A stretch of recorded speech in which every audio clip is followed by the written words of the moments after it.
Welcome to Scorched Earth. Right, I have a treat for all of you deck enthusiasts and general tarot nerds out there, because today this video is an unboxing and a walkthrough of the Bonestone and Earthflesh Tarot here. There are only 1,000 copies made and production on this deck, well, creation of this deck started 3 years ago. I came across it about 2 years ago, something like that, and the pre-sale had already sold out. But funnily enough, I wasn't really that concerned, because I always knew I was going to have a copy of it. I didn't quite know how it was going to happen, but I knew I would end up with a copy of it somehow. As it is, I was lucky enough to be one of the people who snapped up the one of the cancelled orders. There were a few of those, and here it is right now. It's absolutely exquisite, just the box itself. As you can see, the cellophane is still on the box. I have not actually let myself look that much at the pictures over the last couple of years as they've been created, because I just knew I'd love it as soon as it arrived. So actually this is going to be a completely genuine reaction from me, having not seen any of it. It was actually the name of the deck that attracted me first. I think I read about it in a forum somewhere and I went, oh, that sounds really, really interesting. And I only saw maybe 3 or 4 cards at that point, and they were enough for me to know that I would just have the whole deck. So anyway, quite enough waffling from me. Let's get this open. And so here it is. Beautiful box, absolutely stunning, and a bit of a sneak peek at some of the cards that are inside there. This is a collaborative project between Avalon Cameron and Ana Tourian, both actually quite well known in their respective fields, but also within the world of tarot.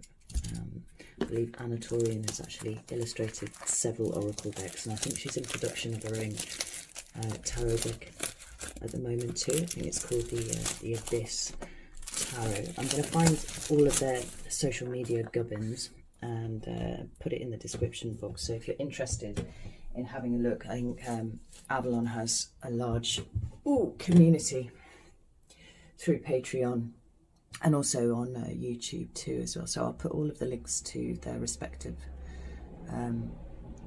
online presences where you can have a look. Just sliding the lid off now. I can't tell you how reverential I feel doing this right now. I'm actually a little bit scared to open it up. Right, so I'll pop that to one side. So on the top we've got the companion book. Just pop this out. That is a weighty tome. It's no small white leaflet companion book here. I'll have a good read through of this later, but it's got journal prompts for if any of you journal with your cards.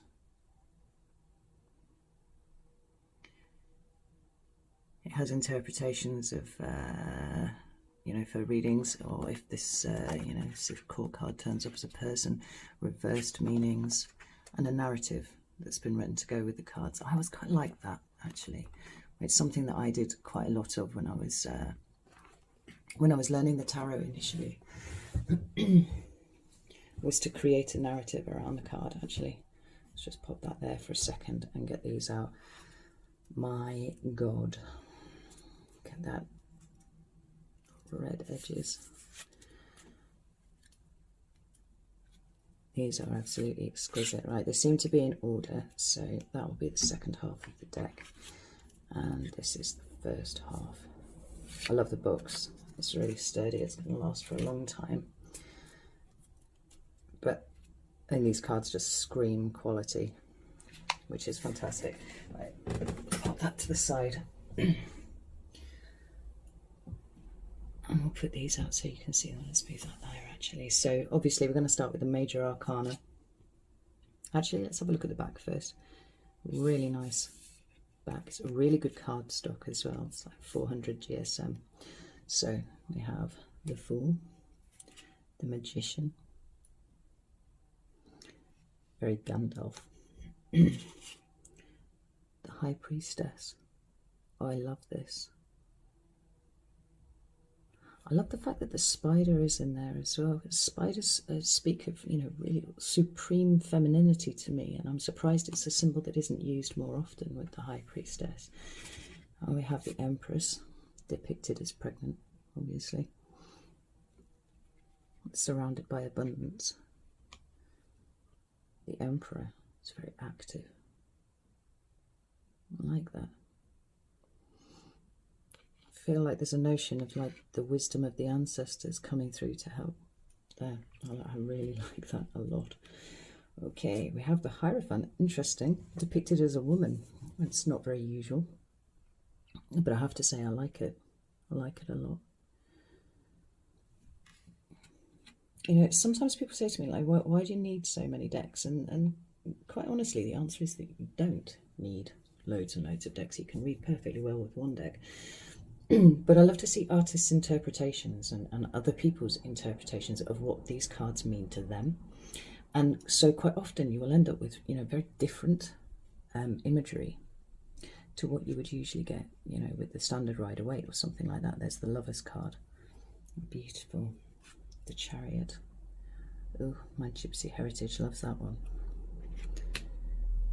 Strength. Well, obviously, as a Leo, I'm all about that card too.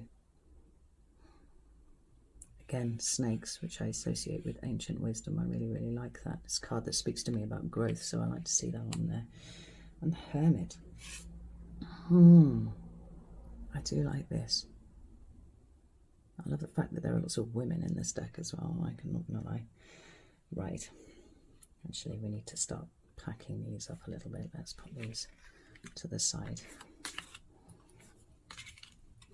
Do you think my hands are shaking ever so slightly? This is extraordinary. My hands don't shake. They are shaking right now. So we have the Wheel of Fortune, Justice. I like that too. This notion of the two sides of justice, you know. Soft, compassionate justice, and also like the warlike aspect that, you know, bringing justice can indicate sometimes. There we have the Hanged Man. Oh, death, exquisite. The tarot reader's favourite card, usually. There was a survey done of, I think it's 40,000 tarot readers, asking them what their favourite card was, and 97% of them said the Death card. And it's not because it's all doom and gloom, it's because of what it symbolises, you know, release, transformation. Temperance. Stunning. Absolutely beautiful. And we have the Devil. Wonderful. Oh, I'm going to try and stop hitting the camera. The Tower. Oh my word. That is extraordinary. I actually feel incredibly emotional looking at that card. Wow. I mean, there's so much thought has gone into this, like not just the production of the material things, but the symbolism and the artwork. Like Ana is an extraordinary artist. There's the star. But you can see how much Avalon's put into this too. You know, like obviously the concept is hers. It's the moon. I like that as well. I think the moon card gets a bad rap for being quite sinister sometimes, and actually I think it's an incredibly beautiful thing. Certainly for me as a shadow worker, it's one of the more important cards in any given tarot deck. There we have the Sun. Card of Leo again. Judgment. It's quite confrontational. It's quite violent, actually, as a scene. And then the World. Beautiful. Yeah, I like that a lot. Right, that's the major arcana. Let's put those to one side. Again, like I don't own a deck that's got red edging on it. It's absolutely incredible. So this, I believe, if ever this deck goes into a second edition, then Avalon said at this point she doesn't think that it will. She said recently, if it does, this card will not appear in subsequent decks. This is for the first edition only. It's the Bruja. I'm assuming it's Bruja, but I don't know. I'm happy to be corrected by somebody else. It's beautiful. I can relate to all the jars and the books everywhere, definitely. Right, let's pop that back there. I've forgotten about that card, actually. So, we move into the wand suit. Let's put these here. So the first card there, the Ouroboros snake eating its tail. Two of Wands. I'll put that a bit closer so you can see it. The Three of Wands. Wow. I can already see how my readings would take a very different route using this deck as opposed to anything else. Oh, Four of Wands, that's beautiful. I love that. There's real intimacy there in that scene. Five of Wands, that's extraordinary. There are so many different ways you can interpret what's going on there. Love it. Six of Wands.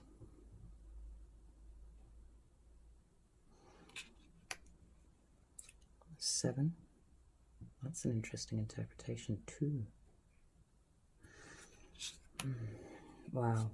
There's so much power and movement in that Eight of Wands. Nine of Wands. There's a real sadness that's coming off that, but a sort of acceptance too. So then the Ten of Wands. Again, very different take on the Ten of Wands. I love this. So here we have the Page. She reminds me of someone I know. It would be exactly the sort of way I would expect to kind of walk past her one day. With a tiger on a lead and her hair standing up on end. Amazing. Now here we have the Knight of Wands. I like this as well. I like this very much. Very different side to the Knight. I think he gets quite a bad rap sometimes. And we have the Queen of Wands. Wow. She's so majestic. There's a real nobility coming from her there. And the King. Amazing. So much going on behind the eyes there. Right, it's the Wand suit. And then on to the Cups. Oh, wow. Yeah. So we have a blood moon here for the Ace of Cups. And that is an extraordinary scene. My God, I love this so much. I'm trying not to fangirl, but it's probably, I'm probably not doing a very good job here. Two of Cups. Wonderful. Speaking of that connection, true connection. The Three of Cups. Oh, I love this.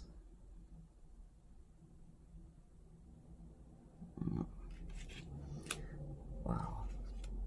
The Four of Cups. I have the Five. Oh, I've just suddenly realised what I'm looking at there. Oh, I do feel really quite emotional now. That is so distressing. Absolutely extraordinary. Six of Cups. I love the fact that there's a continuation of the background colouring across these cards. Seven of Cups. I could see how the meaning of this card could shift dramatically depending on where it came up in the reading, as opposed to how I would normally read the Seven of Cups. There is the Eight. Wow. Oh, this is amazing. There's Nine of Cups. And then the 10. How interesting. Look at that. That's the moon in a cup. Wow. I'm so floored that my vocabulary is actually leaving me. Page of Cups. I love these lotus flowers. You don't often see those on any other card except the Ace of Cups. This character actually looks extraordinary, like Ben, the creator of the Spirit Keeper Tarot. We have the Knight of Cups. Queen of Cups. Wow. Now, those of you who've watched my videos before know that I'm not actually a huge fan of the Queen of Cups. I feel like she's usually depicted as a very kind of wishy-washy, overly sentimental character. This Queen looks like she would take no shit whatsoever. Love you fiercely, but hold you accountable too. Oh, incredible. And there's the King.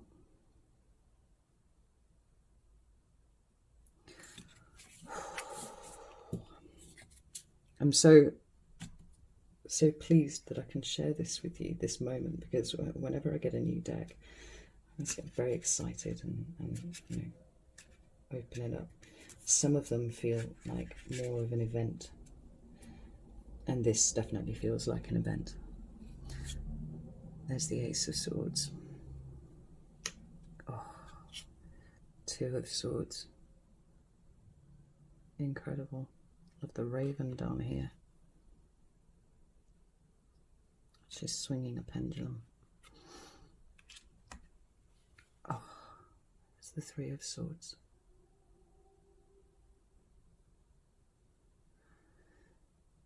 This whole deck's got me feeling some kind of way.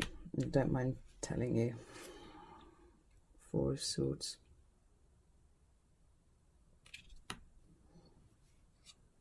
Five of Swords. It's pretty brutal.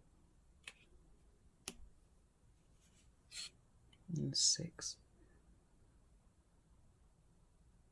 It's really interesting. Usually in the Six of Swords you see somebody moving from, well, the received wisdom is that it's from, you know, difficult circumstances into calmer waters. You know, the water is depicted as having a bit of a ripple on it, right? This one, it's a full-on sea of emotion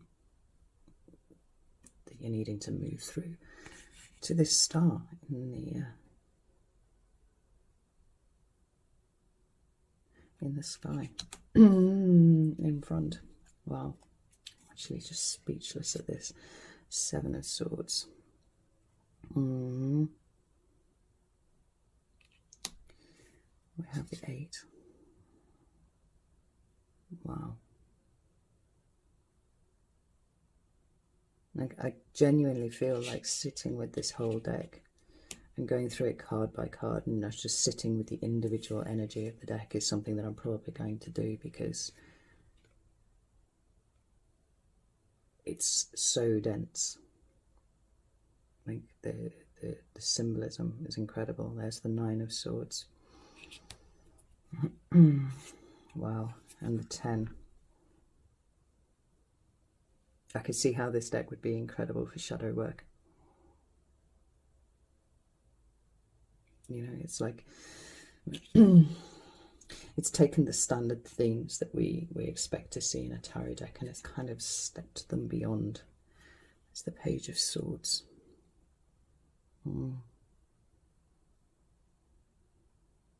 Potential of incredible power, but it's really chaotic at this point. Needs to learn to be controlled. We have the Knight of Swords here. Card of Gemini. And interestingly, not even, words fail me. The way that I've been picking up Gemini energy recently is really like this. It's very light. It's intriguing to see it depicted that way. We have the Queen of Swords here. She doesn't look cold and aloof. She looks purposeful and knowledgeable, wise beyond measure, and not afraid of anything. I mean, not that she usually looks afraid of anything, but I think that she's often depicted as a very static energy. This one looks like it's got more movement in it. And then we have the King of Swords, who looks like he's seen some things there, it might say. Actually, just going to toss a little bit of frankincense onto the into my cauldron that I've got there. Welcome the deck properly. So then the last suit that we have is the Pentacles suit, that earth energy. And we start with the Ace, which is beautiful. In order for something new to start, something needs to have ended before, and we see both those themes here in that card. Oh, wow. Two of Pentacles, more spider symbolism.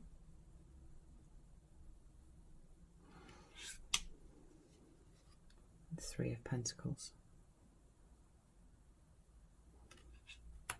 Oh, wow. Here we've got the Four.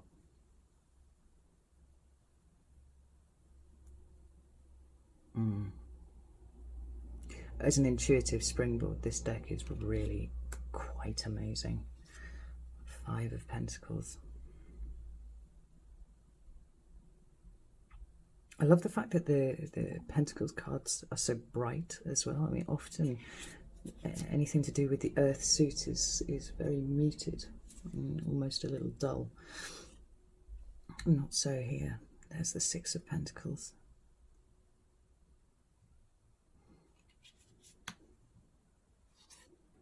The Seven.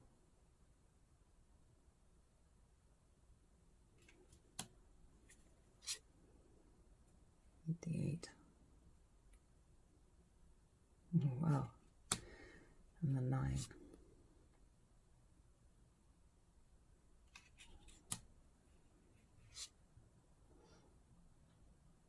The 10. I love this. I stayed in a yurt a few years ago and it was absolutely exquisite. I loved every second of it. So did my kids, actually. It was good fun. Down in Cornwall. And there's the Page of Pentacles. It's a much beefier character than we're used to with the Page of Pentacles.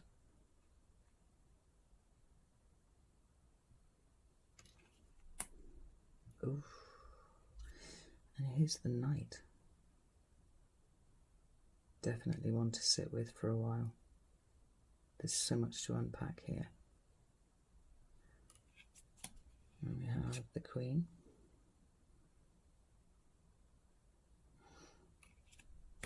And finally the King.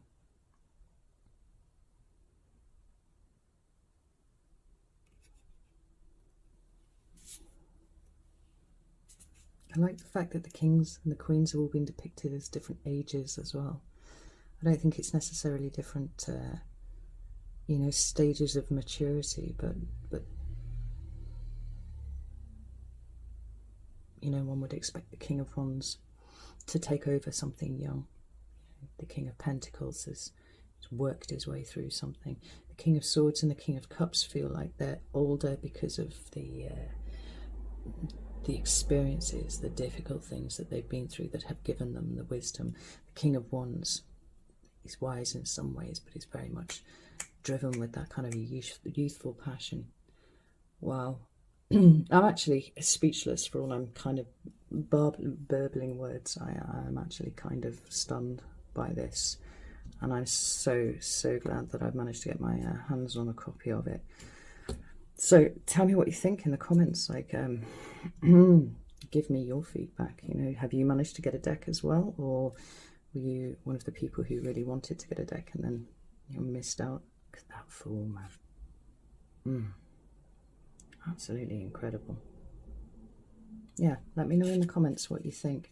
I am just going to sit here very quietly with this deck and get to know it a little bit. All right, thanks for watching. See you soon.